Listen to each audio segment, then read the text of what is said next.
Good morning all of you. Previous video લેક્ચરની અંદર આપણે સેકન્ડ જે ચેપ્ટર છે એમનો લાસ્ટ ટોપિક આપણે જોયો હતો.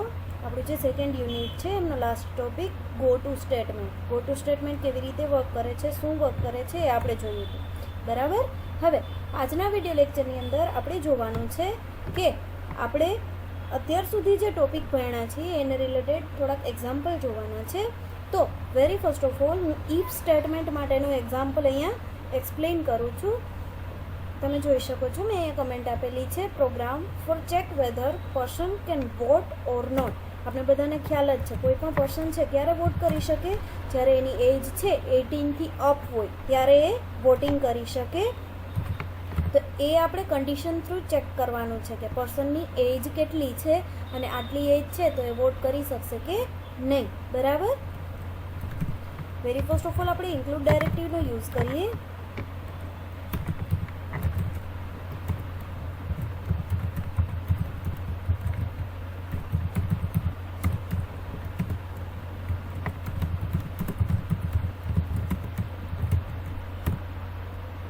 નાવ એક વેરિયેબલ ડિક્લેર કરીએ જેમ નેમ મેં આપ્યું છે એજ. એજ છે એ કમ્પલસરી આપણે ઇન્ટીજરમાં જ લખવી પડશે, કેમ કે કોઈ પણની એજ આપણે ફ્લોટની અંદર લખી શકીએ નહીં. એજને આપણે ઇન્ટીજરની અંદર લખશું. ત્યાર પછી યુઝર પાસેથી વેલ્યુ લેવાની છે. તો printf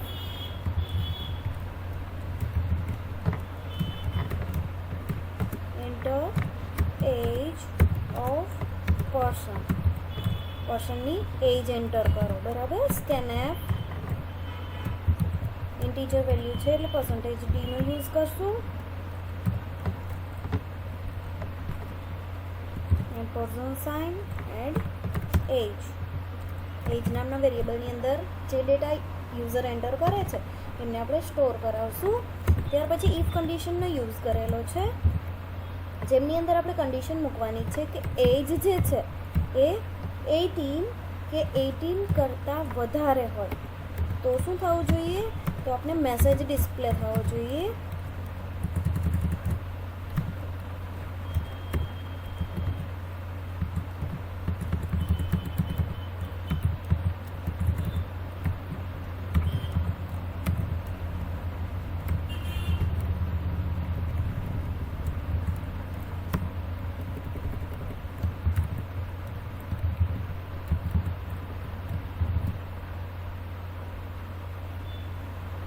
person can vote.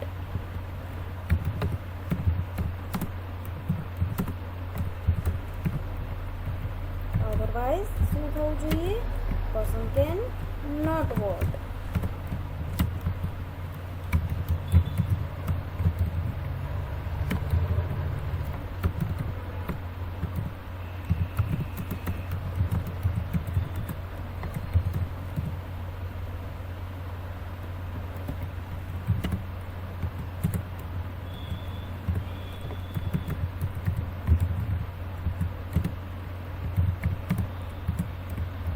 પ્રોગ્રામને રન કરીને જોઈએ. તમે જોઈ શકો છો એન્ટર એજ ઓફ પર્સન એવું પૂછે છે. ફોર એક્ઝામ્પલ હું એન્ટર કરું છું 5.